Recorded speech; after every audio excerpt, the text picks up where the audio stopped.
Bismillahirrahmanirrahim.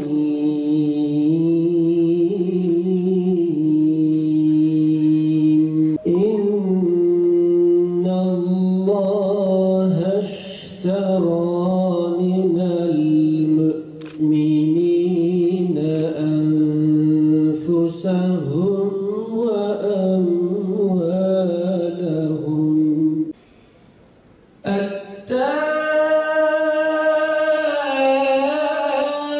التائبون العابدون السائحون قاتلون في سبيل الله فيقتلون ويقتلون وعدا عليه حقا. Çok partili hayata geçişimiz bizim Batı'nın bize dayatmasıydı. Batı mecbur bıraktı bizi. 1950 ilk defa kapalı oy açık tasnif yapılarak seçimler yapıldı. Menderes iktidara geldi. Menderes'in iktidara gelmesiyle birlikte kalkınma hamleleri başladı. Artık Türkiye dünyada muasır medeniyetler seviyesine çıkartmak için bu hamleleri hızlandıran bir Menderes var. Girdiği her seçimi kazanan, yeter söz milletindir diyerek yola çıkan, sandıktan başka irade tanımıyoruz diyerek yola çıkanlar hep galip geldiler. Ama egemen güçler Türkiye'nin büyümesini çok ciddi takip ediyorlardı. Türkiye'nin kalkınmasını istemediler. Batı dünyası ilk defa olarak bize partiyle beraber bizi kamplaştırmak istediler. Çok partili hayat iyidir ama partiler amaç olmamak şartıyla. Çok partili hayat iyidir ama partiler araç olmak şartıyla. Kamplaştırmak ve kutuplaştırmak adına iyi değildir.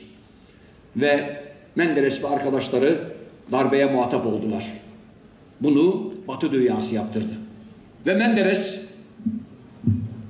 idama götürüldü. İdam edildi.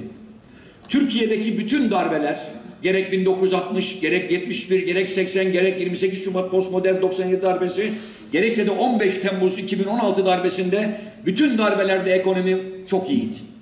Enflasyon aşağılarda ve kalkınma hızı çok yüksekti.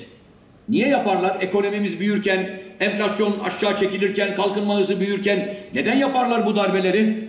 Sizi sevmedikleri için. Sizi tam 1000 yıldır takip ediyorlar.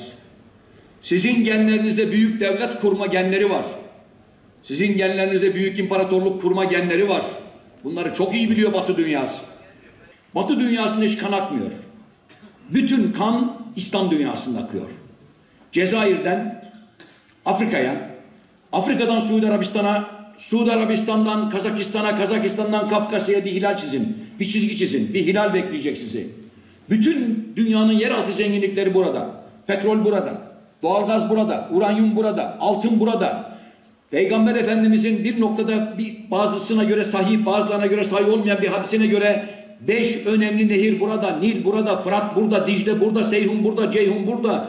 Dünyanın kimyasal silahların kullanılmadığı tarım toprakları burada. Dünyanın en büyük ovaları burada. Niye burada kan var, gözyaşı var da Batı'da yok? Neden burada kan ve gözyaşı var? Şundan dolayı var. Sizin Allah ilim adamlarıyla beraberiz. Akademisyenlerle beraberiz. Allah her 100 kişiden 3 kişiyi zeki yapıyor, deha yapıyor. En fazla 4'ünü yapıyor. 4 kişiyi deha yapıyor. En fazla. Her 100 kişiden. Ve bu dehalar milletlerini veya devletlerini zirve noktaya çıkartıyor. Bunlar Nobel alıyorlar. Bunlar Oscar alıyorlar. Bunlar çok ciddi şekilde dünyada mucitler icatlarında bulunuyorlar. Şimdi kanın aktığı yerde hiçbir zeki çocuk, deha çocuk kalır mı? Libya'da kalır mı? Sudan'da kalır mı? Somali'de kalır mı? Suriye'de kalır mı? Irak'ta kalır mı? İran'da kalır mı? Pakistan'da kalır mı? Türkiye'de kalır mı? Kafkasya'da kalır mı? Kalmaz. Nereye giderler? Batı'ya giderler. Orada kan yok. Gelin derler bize. Size 30.000 dolar maaş veriyoruz. Alırlar 30.000 dolarla o çocuğu. Sonra NASA'da, Pentagon'da eğitirler.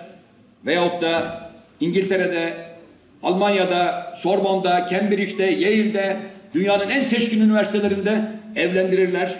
Sonra kirli idealler için, milli idealler için bizim dehalarımızı, Müslümanların dehalarını kullanırlar. bize de tavşanın suyunun suyu kalır. İşte 1980 darbesinde de bizim dehalarımızı yine çalıp götürdüler. Bir yandan öldük, bir yandan cezaevlerine girdik, bir yandan sakıncalı olduk, bir diğer yandan başka ülkelere gittik ve zekilerimiz gitti. 15 Temmuz öncesinde bu yapıyla 17-25 Aralık'ta Sayın Recep Tayyip Erdoğan bu yapıyı keşfetti. Gördü. 17-25 Aralık'ta bu yapının tehlikeli olduğunu gördü. Bu yapının İslam dinine zarar verdiğini, Türkiye'yi ve siyaseti ele geçirmeye çalıştığını, kendi anlayışları doğrultusunda bir rejim kurmak istediklerini gördü. Mücadeleye başladı. Haşhaşiler dedi. Paralel yapı dedi. Hatırlarsanız eğer. Hep bunları söyledi. İnanan oldu, inanmayan oldu. Büyük bir mücadeleye başladı. Biz Darbeler Araştırma Komisyonu'ndayken bir general bize şunu söyledi. Eğer güçlü bir siyasi fenomen olmasaydı Recep Tayyip Erdoğan, bunlar Türkiye'de, hükümette kim olursa olsun devirirlerdi dedi. Mutlaka devirirlerdi dedi. Ama güçlü bir siyasi fenomen vardı. İradesi güçlüydü, direndi ve onu yenemediler dedi. Yenemeyince bu sefer Türkiye'de 15 Temmuz'u yapma kararı aldılar. Ne zaman ki orta ölçekli devlet olmak için adım atıyoruz, hemen başımıza ya bir darbe, ya bir sağ sol olayları, ya bir ayrılıkçı hareket, mutlaka ya bir mezhepsel çatışma veyahut da başka şeyleri, ekonomik krizleri bize dayatıyorlar kardeşler. 300 yıldır İslam dünyası geri. İslam dünyasında mürekkep damlaları değil, kan damlaları akıyor. Amerika Birleşik Devletleri'nin bu darbenin arkasında olduğunun en büyük delili olarak şunu söylüyorum. Eğer Fethullah Gülen bu darbenin arkasında değilse, Fethullah Gülen Türkiye'ye gelmesi lazımdı. Gelmediğine göre bu darbenin arkasında. Zaten bütün itiraflar, bütün ifadeler bunu gösteriyor. Artık kesinleşmiştir ki bu darbeyi bu yapı yapmıştır. Fethullah Gülen tarih sahnesine çıktığı andan itibaren bir projeydi. Kesinlikle projeydi. Ve Fethullah Gülen bu yapı 1991'li yıllardan itibaren ihtilal yapmayı kafalarına koymuşlardı. Darbe yapacaklardı ve darbeyle geleceklerdi. Zaten Amerika Birleşik Devletleri de bunları darbeye hazırlıyordu. Bu hak ile batılın savaşı Peygamber Efendimiz'le başlamış ve halen günümüze kadar devam etmektedir.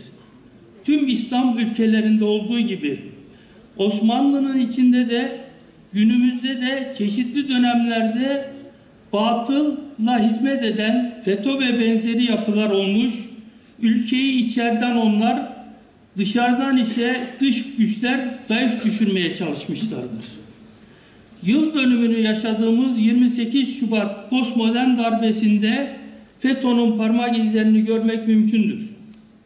28 Şubat'ı hatırlarsanız 12 Eylül darbesinde olduğu gibi FETÖ örgütünden hiç kimse zarar görmemiş, hatta darbelerden güçlenerek çıkmışlardır.